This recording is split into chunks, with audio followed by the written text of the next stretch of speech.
கர்த்தருடைய பரிசுத்த நாமத்துக்கு ஸ்தோத்திரம் உண்டாவதாக. ஆண்டவரும் அருமை இரட்சகருமாயிருக்கிற இயேசு கிறிஸ்துவின் இணையற்ற நாமத்தில் உங்களை வாழ்த்துகிறேன். நீங்கள் எல்லா நன்மையும் பெற்று சம்பூர்ணமாய் வாழ வேண்டும் என்று தேவன் விரும்புகிறார். இப்பொழுதும் மறுசீரமைப்பை குறித்து பேசிக்கொண்டிருக்கிறோம். மறுசீரமைப்புக்கு மிக முக்கியமான ஒரு காரியம் என்ன தெரியுமா? அடிப்படையினுடைய காரியம் விசுவாச வார்த்தைகளும் தேவனை அறிகிற அறிவும் தான். இந்த அடிப்படை காரியத்தில் மாற்றத்தை என்ன செய்து உண்டாக்குகிறது. அப்படித்தான் இப்பொழுது யோசேப்புடைய வாழ்க்கையில் பரிசுத்தத்தை காத்துக்கொண்டு பிரதிஷ்டையில் முக்கியமாக இருந்ததுனால அவனுடைய வாழ்க்கையில் ஒரு மறுசீரமைப்பு உண்டாக்கினார். ரூத்துடைய வாழ்க்கையில் தேவனாய் கர்த்தர் ஒருவரே என்று சொல்லி அவள் அறிக்கையிட்டாள். இங்கே மூன்றாவதாக ஒரு காரியத்தை பார்க்கிறோம். என்ன அப்படின்னா, ரூத் என்கிற ஒரு பெண்ணை குறித்து பார்க்கிறோம். இந்த ரூத் அப்படின்னாலே என்ன அப்படின்னு கேட்டால், இந்த பெண் ஒரு மோபாபிய தேசத்தை சேர்ந்தவள். மோபாபிய தேசத்தை மோபாபிய வம்சத்தில் வந்தவள். இவள் யாருடைய சந்ததி அப்படின்னு சொன்னாச்சுன்னா, லோத்து ஆபிரகாமுடைய சகோதரனுடைய மகன், அவனுடைய பிள்ளை. அதுக்கு 2 பிள்ளைகள் இருந்தாங்க. அந்த 2 பிள்ளைகளும் மலையில் தகப்பனோடு வாழ்ந்து கொண்டிருந்தார்களா. நமக்கு இந்த தேசத்தில் முறைப்படியான திருமணம் நடக்காது என்று சொல்லி அவர்கள் தங்கள் தகப்பனுக்கு மதுவை கொடுத்து மூத்தவளும் இளையவளும் இணைகிறாள். இருவரும் தகப்பனால் கர்ப்பவதி ஆகிறாங்க.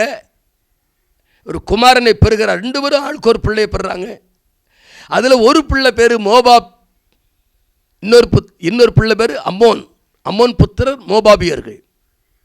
இந்த மோபாபிய புத்திரில் இந்த ரூத்து தான் பெயர் வைக்கப்பட்டு இவங்க எங்கே இருக்கிறாங்கன்னா, மீதியான் தேசத்தில் இருக்கிறாங்க, மோப் தேசத்தில் இருக்கிறாங்க. இந்த மோபாப் தேசம் என்ன? சபிக்கப்பட்ட ஊர், சபிக்கப்பட்ட ஜனங்கள். இந்த சபிக்கப்பட்ட ஜனங்களுக்கு மத்தியில் இங்கே பெத்லெகேமிலிருந்து ஒருவன் வருகிறான். நகோமியுடைய புருஷன் எலிமெலேக்குன்னு ஒருத்தன் வர்றான். அவன் பெத்லெகேமில் பஞ்சம் உண்டாயிட்டுனால அவன் என்ன செய்கிறான்? தன் பிள்ளைகளை, தன் மனைவியை பராமரிக்க வேண்டும் என்று சொல்லி மோபாப் தேசத்துக்கு வருகிறான். போக்குவரத்தாக இருக்கிறான்.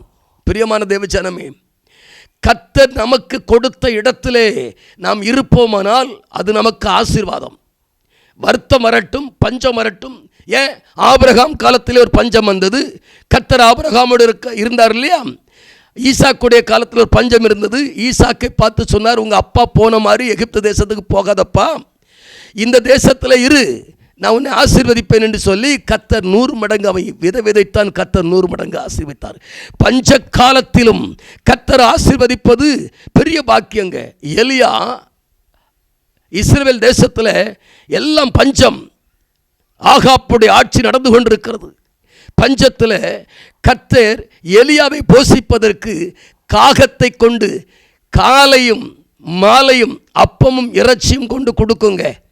தேவன் பராமரிப்பதற்கு அது ஒரு ஏதுகாரமாக இருக்கிறது. ஆனால் அப்படினாலே பஞ்சம் வந்துட்டு என்று சொல்லி தேசத்தை விட்டோ, இடத்தை விட்டோ, அழைப்பை விட்டோ மாறக்கூடாது என்பதற்கு இவைகளாக ஒரு சாட்சி.